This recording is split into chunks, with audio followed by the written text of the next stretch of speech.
Hello and welcome to Handed Down, where we celebrate traditional songs and the people who sing them. And today I've got an entire band with me, which is really exciting, especially as they're just about to release their second album.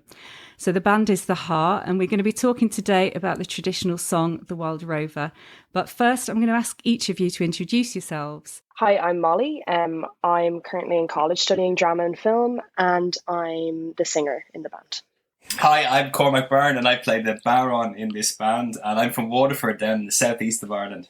Hi, I'm Adam Summerhays. I'm the fiddler, so my main job is remembering to take my fiddle to the gigs and trying not to leave it in the pub afterwards. Hi, I'm Murray Granger. I'm the accordionist in the band and also the sound engineer.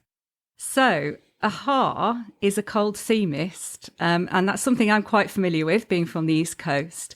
Can I ask you which of you came up with the name and why you chose it? I suggested the name. My sister actually suggested it, Grace, so she gets kind of raging sometimes when I forget to tell people that. But yeah, the name came after recording the album. And I think, I don't know, I think she just saw the word on TV one day, and like it kind of perfectly described us as a band in terms of how we met and kind of how we've developed too, I think. I don't know what you guys think. It's certainly a word we have in common between Ireland and my kind of northeast coast thing. It's the sea fret, and the Haar is this misty thing. I don't know why that is what we are as a band, but maybe it is in some way. It's maybe it's the way we put together our music with the improvised feel. Well, funnily enough, we actually met, we formed a band, I suppose, on a little island off the west coast of Ireland called Inisheer, and there's a bodhrán festival actually that happens over there called Cracking. So myself and Molly have known each other for many years from doing that festival, and Adam came over to perform with me. Actually, we met Molly in the pub, a little pub called T Rory's, and we actually went to the first ever track we did was a track down by the shipwreck of the Plassey, which is down on the island, and we actually recorded the track. It was the first ever time we played together, and we decided to record it, and it's on YouTube actually. It's still available, that clip. So we kind of had the theme of the coast and the mist and the sea right from the very start, I suppose, of the band. Yeah, and then I was on the coast just above Whitby for the summer, and Molly came over to just go through stuff, decide which tracks we wanted to record, have a chat, all that kind of thing. So that was, I think, the first evening we went with my family, or went for a swim in the North Sea. And there's been a lot of cold, chilly coasts involved, even though it was sunny. I didn't realise that you'd got together on Inisheer. I've been to Inisheer, and it was very, very cold and wet when I was there. So I can understand that idea of the Haar. But say a little bit more about your sound. Cor and Murray and I were playing in a band together, which had some spaces in it where Cormac and I were just completely improvising. And from that, we had an idea to get together and record a disc, which we did, which is of music that we called it not quite improvising, it's kind of spontaneous composition, spontaneous interactive composition, something like that. It's like improvising, but slightly more directed maybe. And we recorded this album, and that's what we were actually playing on Kraken. In the meantime, I did some stuff with Murray, inspired by what I'd been doing with Cor. We ended up creating an album that was entirely improvised. We just turned the mic on, and the first track we played was just under half an hour. That's the track exactly as you hear it on the album. And between those two kind of things, we were making a space. It's a bit like if you imagine, I don't know, for me, it's if you imagine that the soundtrack to a kind of black and white silent film, but then there's this evocative music that creates a whole landscape in itself. It's the kind of thing we were creating. So the idea that Cor and I had when we first heard Molly was, my God, maybe we could bring this stuff all together underneath a proper singer doing, Irish songs as they're kind of meant to be, and give them a new evocative kind of background. The standard way to do a song is very much led by the singer, and you work it all out before. I'm going to do this, then it's going to be verse, chorus, instrumental break, verse, and it's all very much delineated. And that as a musician, it feels a little bit hidebound sometimes, that we're having to sit there and just do a formulaic thing. What's wonderful about working with Molly and with the boys is that we can quite often start with the first germ of an idea. So we might say, here's the rhythm, or here's the key, or whatever it may be, and then it just goes and it develops, so that we are having an interactive conversation with Molly, and she is with us, and she's so adaptable that she is able to change and adapt the song based upon what we do as instrumentalists, and vice versa. And so it becomes a really symbiotic conversation going on between all four of us. And the results of that are really stunning. So having listened to tracks from your first album and the new one as well, it's a really compelling sound. Doesn't sound like anything else that I've heard. It does have that sort of cold early morning feel to it as well. Shall we talk about the song The Wild Rover? That's the one we're focusing on today, and it's on your new album. And I think you also released it as a single. Was it on St. Patrick's Day that you released it? It was indeed. It's Wild Rover, but not how we normally hear it. Which of you decided to bring that song to the album? I think I chose the song, but the way that we ended up doing it was actually pretty much entirely down to Molly. She just set off with this really unusual vibe. It was funny because I remember Adam messaging me about that one a bit before we started recording and asking me to send maybe like a minor version or something of it. And that's completely not what I did at all. I just started singing it, and randomly that was kind of the vibe I went for.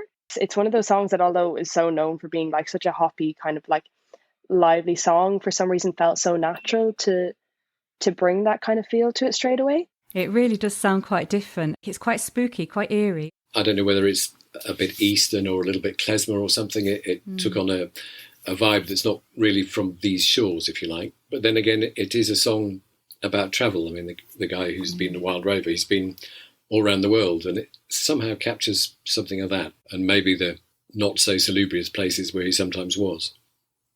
And Adam, I think you added an additional verse, is that right? Yeah, it's a song that I've known since, well, forever, since I can remember. And I've always thought he sounded a bit smug and conceited with his coming home, and I've got all this gold and here we all are. So I thought just a bit about what the people would think he would come home to. They're still in whichever port he sailed from in the first place. And my family were a fishing family, really, some of them from Whitby, and I know what the bits of Whitby that the fisher lads came from, if you like, were like, and how my family thought of them. It was a bit rough at times, and I thought this guy coming back full of money and very sure of himself might have actually met his comeuppance, so I just added a little extra verse. Yes, and without giving too many spoilers away, he does get sorted out, doesn't he? What do we know about the history of the song? Where did it come from?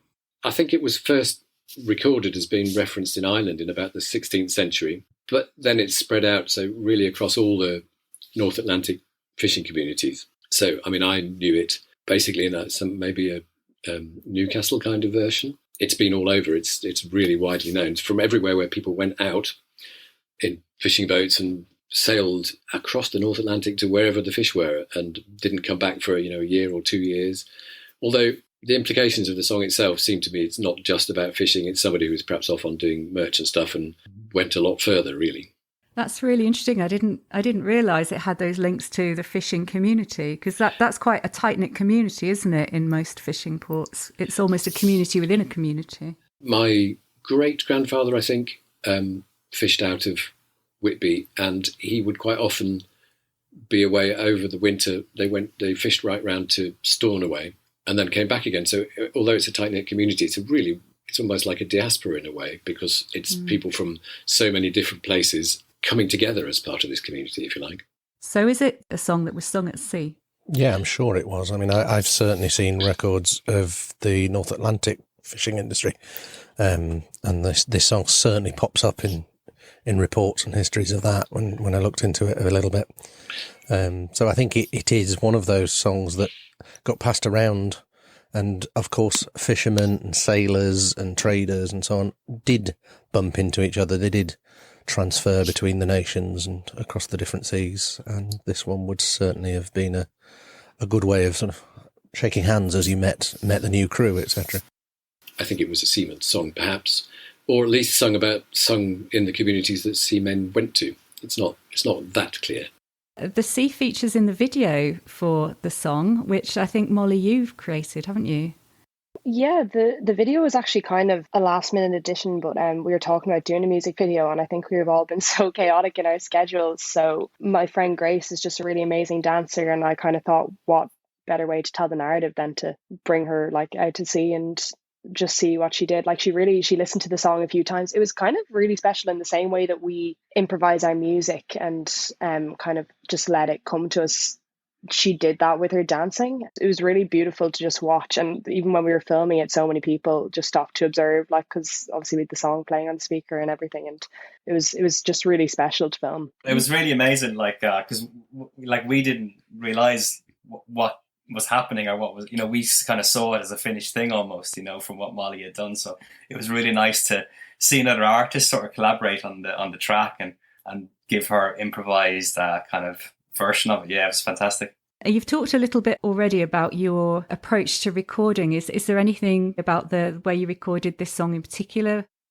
To be honest, this recording process, actually, you're so present in the moment when you're recording it, because you have to be to kind of achieve it, because we genuinely don't know what's going to happen. We have this kind of small idea, and then it sort of takes on its own life, and we're as surprised as anybody with what comes out, and that's fantastic. But you're so present in the moment. It's like ultimate mindfulness, that actually when you move on, we have this collective experience where we remember very little of the process, So it's just this kind of strange feature that happens in this process, like to the point where almost, we forget what tracks we've done the previous day, because it's so intense, the process.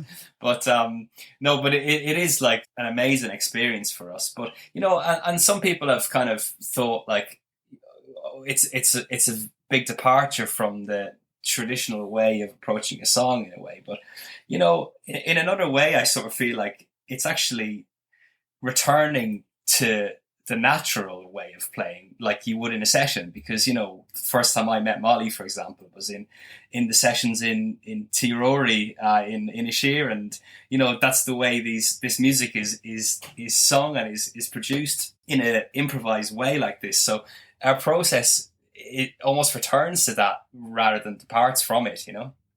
Yeah, I agree with that. I remember my grandpa, he was a classical fiddler as well, but he was a folk fiddler, saying in real confusion, but why would you play it the same again? And it's just this idea that, okay, so that's the melody, and where will it go? What will you do?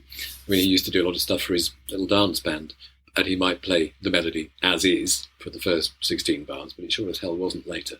Yeah, and I think like from that and picking up on what Murray said earlier about, the experience, I suppose, for us as the musicians playing it, when we do play these songs live, when we have, in the rare occasions we've had the opportunity so far to play these songs live, we're doing them different each time.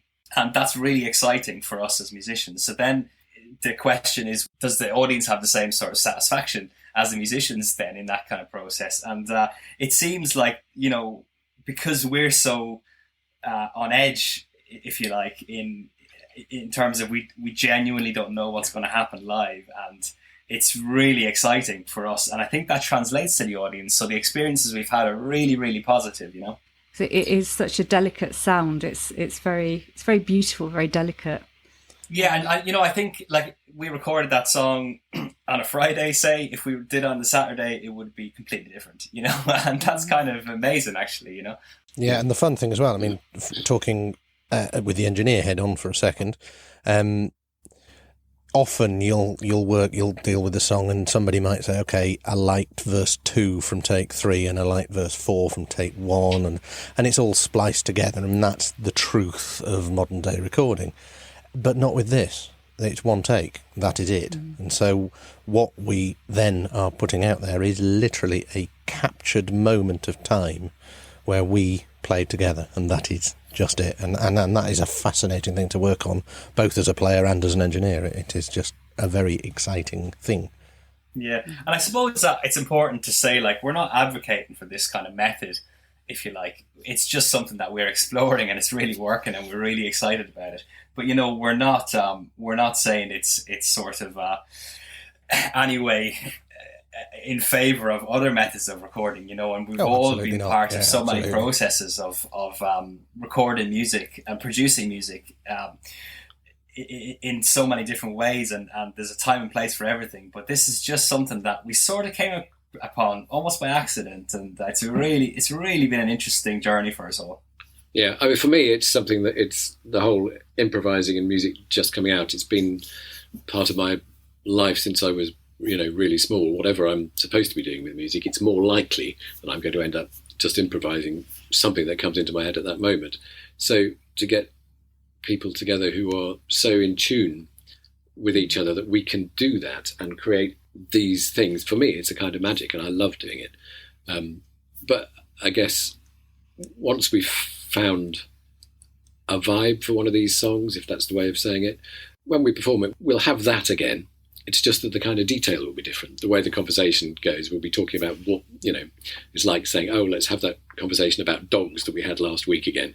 And we'll still be talking about dogs in exactly the same way, but the detail will be different. There'll be fewer Dachshunds and more Great Danes or something. Oh, I love that idea of music as a conversation, as a live conversation that's never the same twice.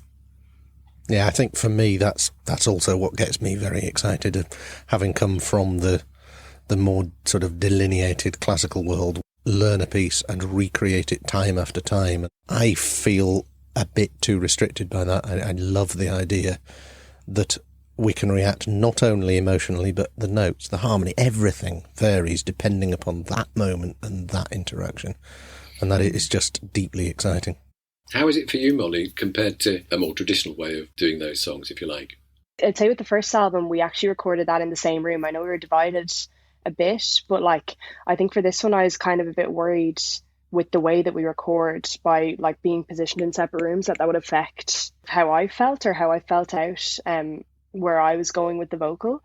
But we just, the connection and the vibe you guys bring to the whole thing just allows me to kind of either follow or take the lead, like Murray was saying earlier, in terms of intertwining our separate lines.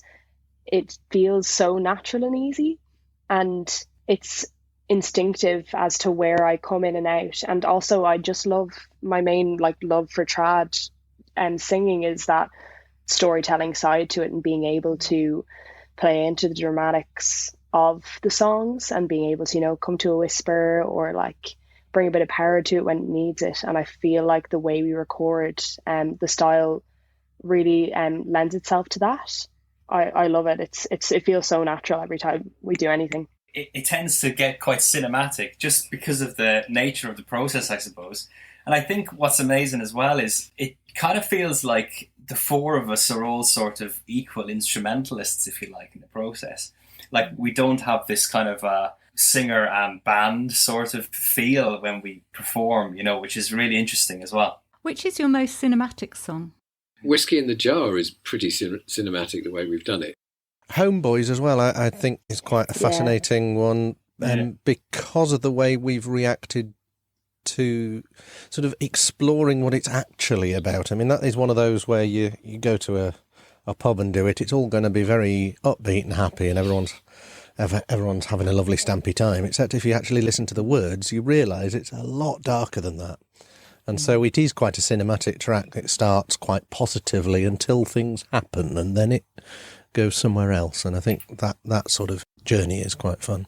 Yeah, or even, Dónal Óg, we kind of experimented with spoken word almost, the reading of a letter. So yeah, it's been I think it's just experimentation really, and but yeah, it's been it's just fantastic as to be able to have that level of expression, I suppose, or to allow yourself to have that level of expression in the process, and not in a self-indulgent way as musicians, but in a way where we're all sort of trying to tell this story in a unique way, I suppose. And I absolutely love it. I think it really kind of brings out the drama of the songs, and I love the idea that it's going to be different depending on where you're performing.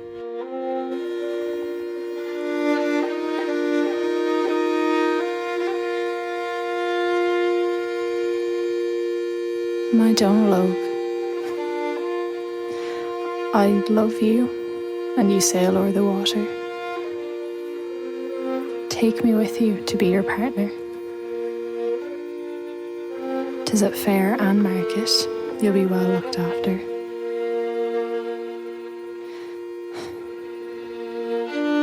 And you can sleep with the Greek king's daughter.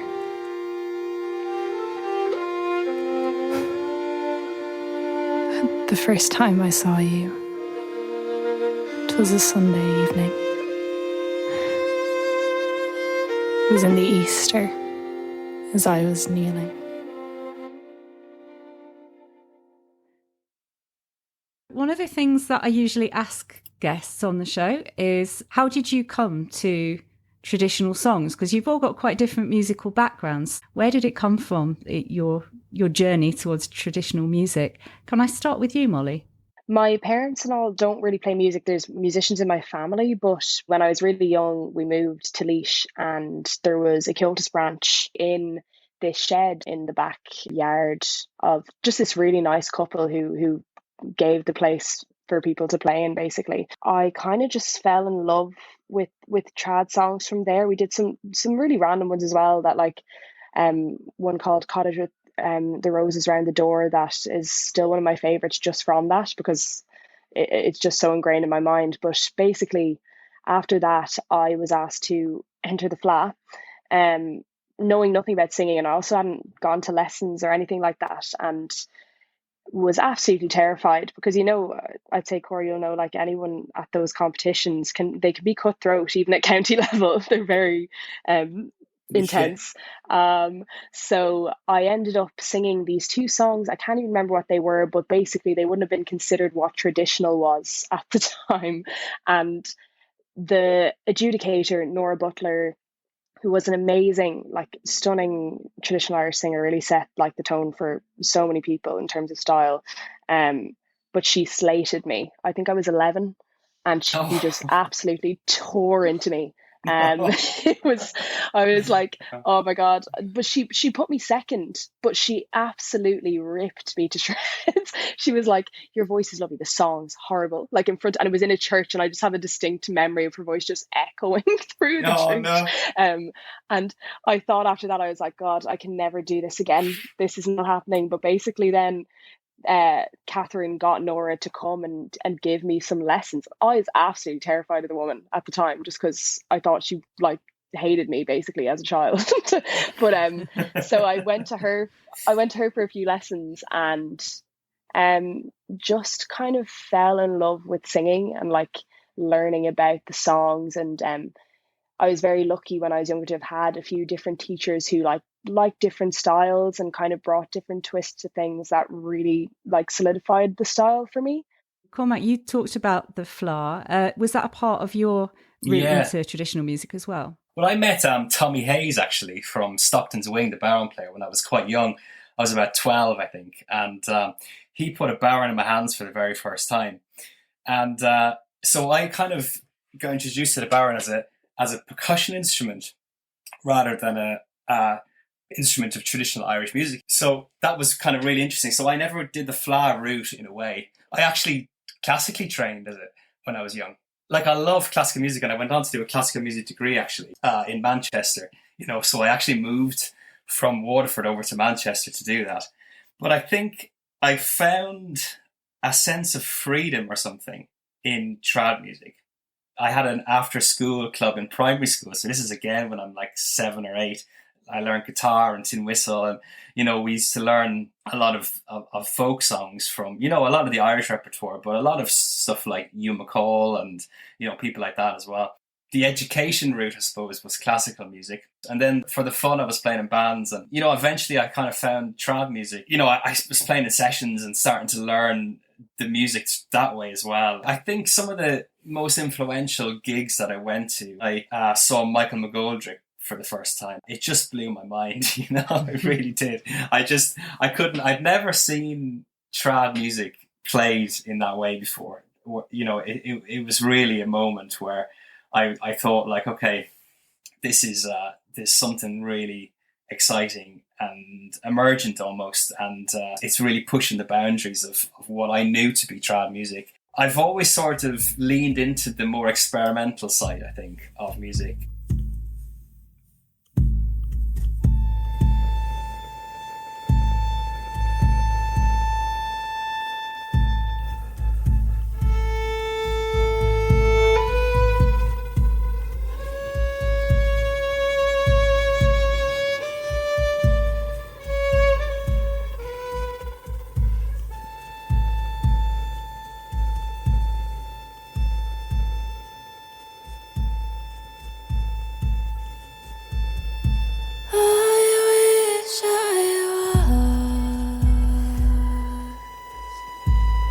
In Carrickfergus,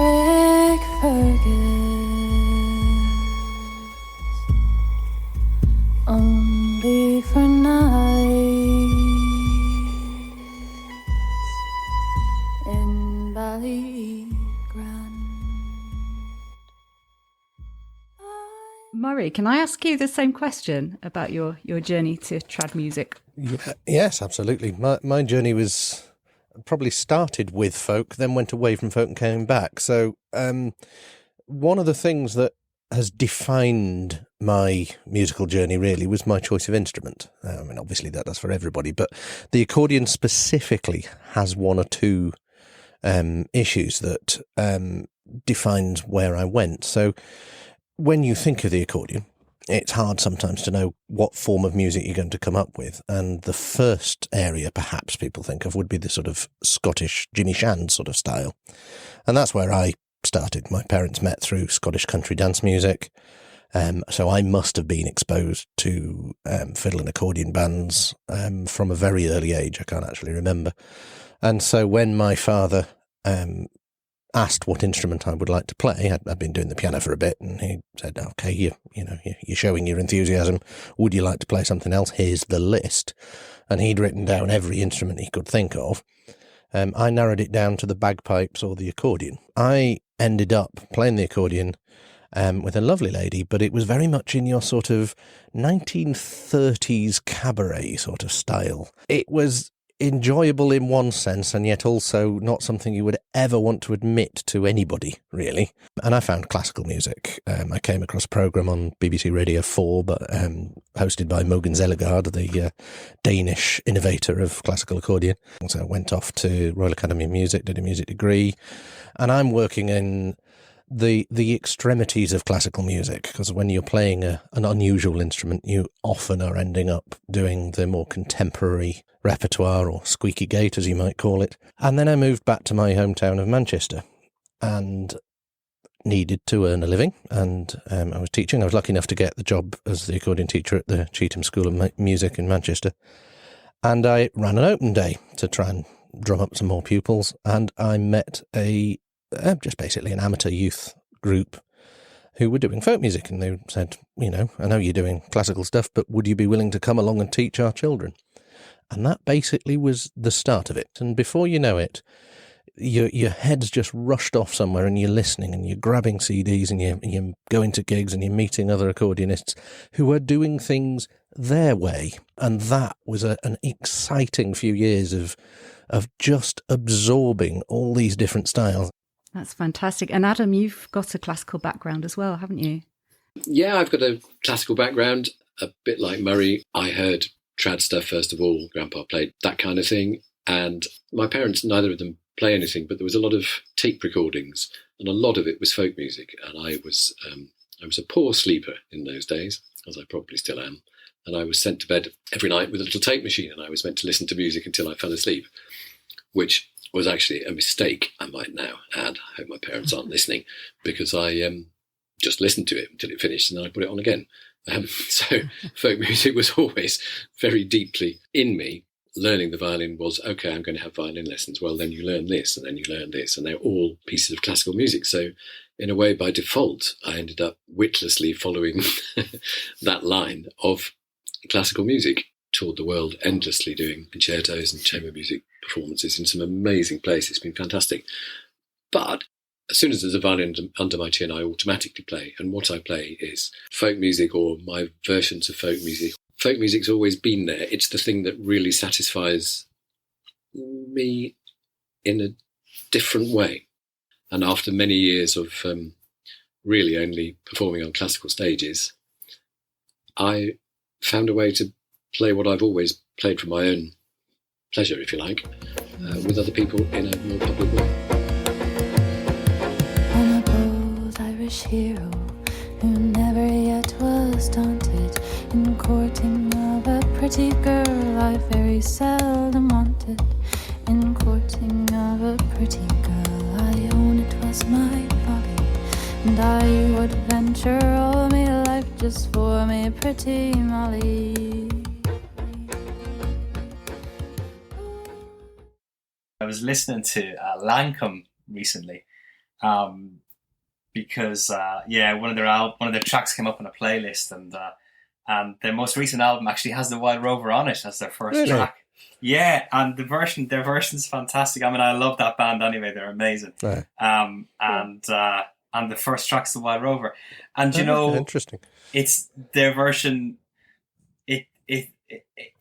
It's sort of, well, for me, I felt like they're taking a very sort of similar approach in a way to, it's cinematic, it's very different, they've changed the melody, it's a real sort of different version of that song, and I just thought, wow, that's kind of amazing that they've done that. And I certainly wasn't aware. I don't know if you guys were aware of this. We haven't spoken about this together yet. No, I hadn't come across that one yet. No. So I guess it's just interesting that something in the zeitgeist is leading us to kind of approach this music in this way, maybe. Maybe it's the last 2 years, who knows? Your album is released on the 29th of April, and that includes, obviously, the Wild Rover and 7 other tracks as well. How can people get access to your album? Okay, so probably the best one at the moment would be Bandcamp. That just because of the way it works, it might be slightly more beneficial for us, but you can get it on Bandcamp. You can actually pre-order it at the moment through there. You'll be able to get it from our own website, which is thehaar.ie. It will appear on all those streaming services out there. We will promote it on our Facebook, Insta, Twitter, and all the other lot. So it'll be out there, yeah. Follow us by one of the many means that are available, and we will make sure you can find the album. That's brilliant. And we'll put all the links to that in the show notes as well, with a big prominence to Bandcamp, because we believe in supporting musicians and not necessarily the big services. Absolutely. So, and are you touring? Are there any shows that people can go to see? Well, I think there are a couple of things in the summer. We're doing the Costa del Folk thing that's at Stratford somewhere, is it? What's it called? Yep. As You Like It, or Much Ado About Nothing, or something that. And are we playing Shrewsbury as well? Is that right? Shrewsbury Festival. So we've got a couple of festivals there, and then there's some more stuff being put together next year when Cormac has finished his PhD. So we're coming to the end of the show now. A really huge thank you to the Haar for being today's guests. Cormac, Murray, Adam, Molly, thank you so much for coming on. Our pleasure. It's been really great talking to you. And you've made my job so easy by just chatting, which is wonderful. Thank you. I love to hear it. So please do subscribe to Handed Down on Apple or Google or wherever you get your podcasts, and follow us on Twitter at Handed Down Pod. If you like the show, do rate us as well and tell people about us. We're helping to spread the word about traditional music. So we'll be back soon with a May special and some more interviews and stories over the coming weeks. But for now, here's the Haar to play you out with their unique take on Wild Rover. I've been a wild rover for many's the year, and I've spent all my money on whiskey and beer.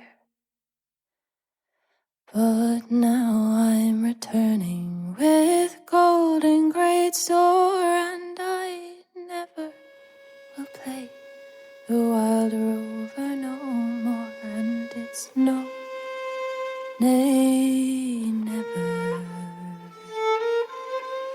No, nay, never, no more will I play the Wild Rover.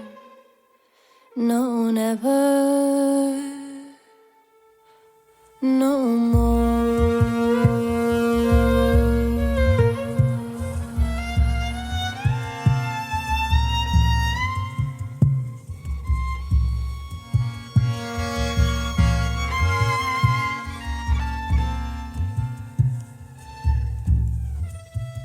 I went to a nail house I used to frequent, and I told the old lady my money was spent.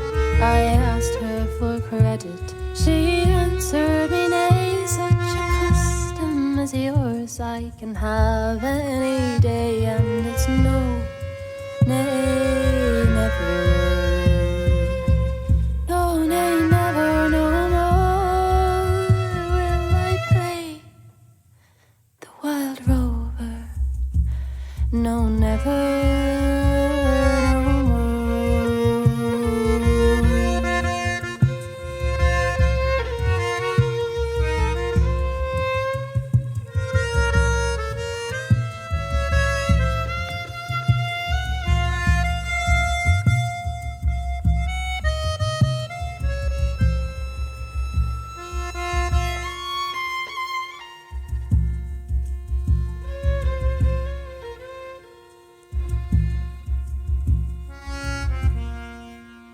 Oh, I brought from me pocket 10 sovereigns bright, and the landlady's eyes opened wide with delight. She said, I have a whiskies and wines of the best, and the words that you told me were only in jest, and it's no, nay, never.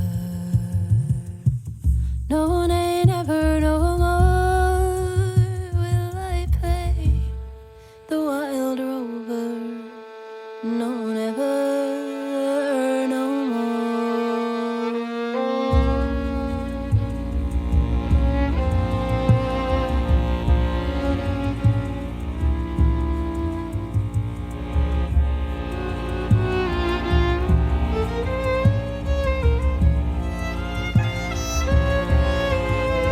I'll go home to my parents, confess what I've done, and I'll ask them to pardon their prodigal son. And when they've caressed me as oft times before, oh, I never will play the Wild Rover no more. So I bought from her whiskey and wines of the best, and then lay on my back with the knife in my chest, as she took from my pockets the rest of my gold. Then she stood there and laughed as my body went cold,